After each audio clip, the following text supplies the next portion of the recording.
All right, so 2 more days left to get the Heroes Con, or get a big jump on the Heroes Con pre-show commissions. I may start working on, I may work on some of them on Thursday or, well, Friday.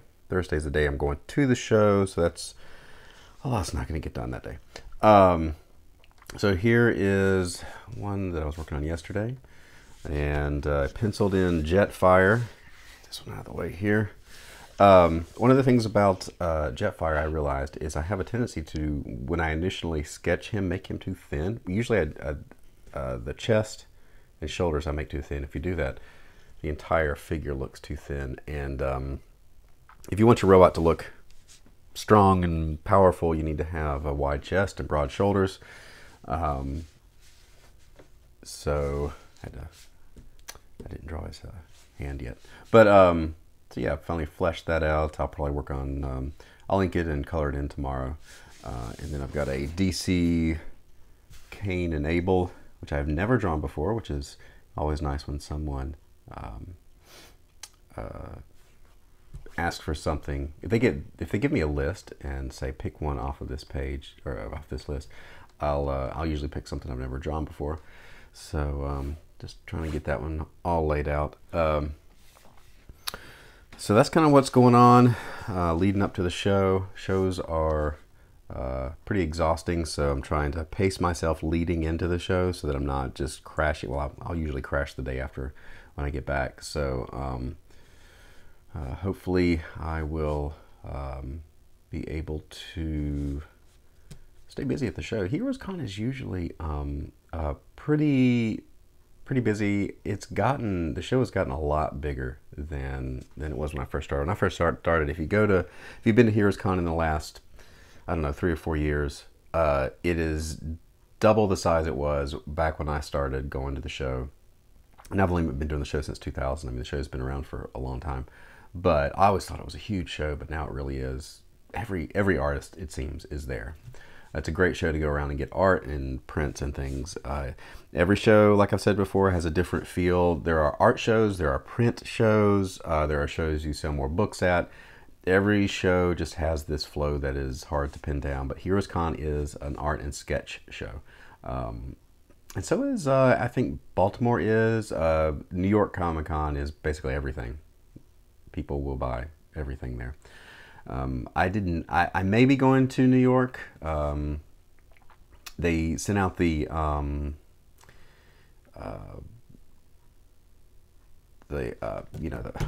application. I filled out the application, the acceptance or not or whatever. So I didn't get a table, but a studio mate of mine asked if I'd like to share, possibly his. So I may be splitting a table. So I may be there.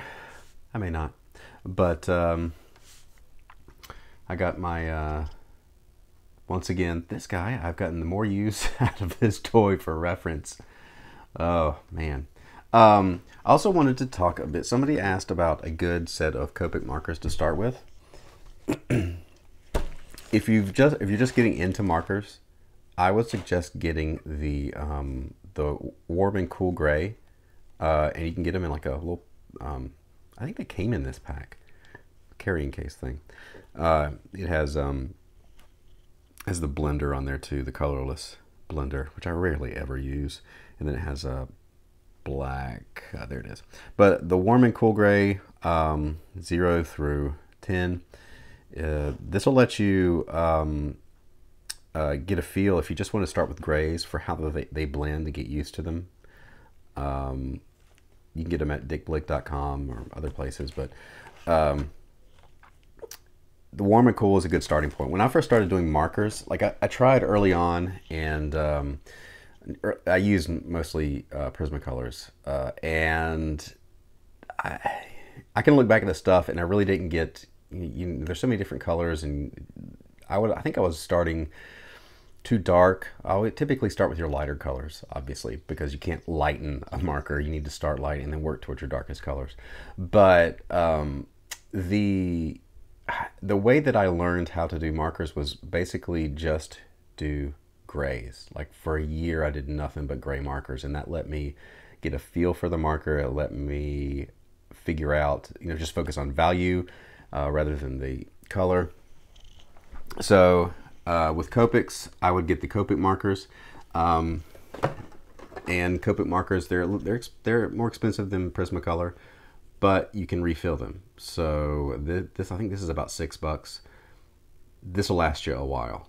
You just do several drops and refill the marker. So in the long run, I think the Copics are better than the Prismacolor because you can refill the Copics. My pens that I got organized. These are the pens that I normally use. These are the ones I'll use, and if you go over them with an eraser, like this white plastic, Mars plastic eraser, it'll pick up a lot of the ink that would have smeared, and then you can go over it with the marker and it won't smear. So on something like this one here, no, actually I went over, I use the Pentel pocket brush for this, which I rarely do initially, like I'll go over it later. But with that, if you use the Pentel pocket brush, the Ultra Draw ink, which is waterproof, is what I refill that with. And two, go over it with the eraser, and then when you go over the grays or any of the color marker, it won't, let it dry first. I mean, a few minutes to dry, and then go over it and it won't smear. So one of the new things I tried it out with this though, because this guy has the black arm with the little, I wanted to make it a little shiny. So I left that little part white. I just went over the black, and then I went over, there's a little bit of purple. There's a gray, like a dark into a lighter gray towards the center of that shine. And then I went over with a little purple. And then I did something I really haven't done before, is I took a white, like all the highlights up here, like this reflected light coming up from the ground, is just it's a white Prismacolor colored pencil, and it let me do like this little shine here, there's some highlights. That was new. So a good way to get the subtle kind of shine on top of the marker. So colored pencil you can put on top of marker. And I did that actually with the Omega Supreme from yesterday.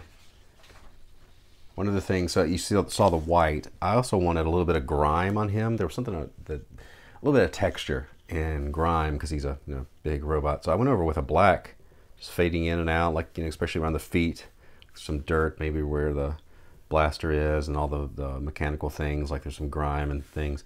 So after the shine, the reflection, the highlights, whatever, I just kind of went over in different parts with some black. I don't know how close I get there. You can see kind of the texture. And then I took that white pencil and went over the glass. So mixing your media is a good thing. Just experiment. So that's about it for this one. If you're at the show, my commission list for HeroesCon 2018 is still open. From this point, it'll be stuff that I do at the show, but I'm at table AA, Artist Alley 617. So I will see you all there, and I'll see you on YouTube tomorrow.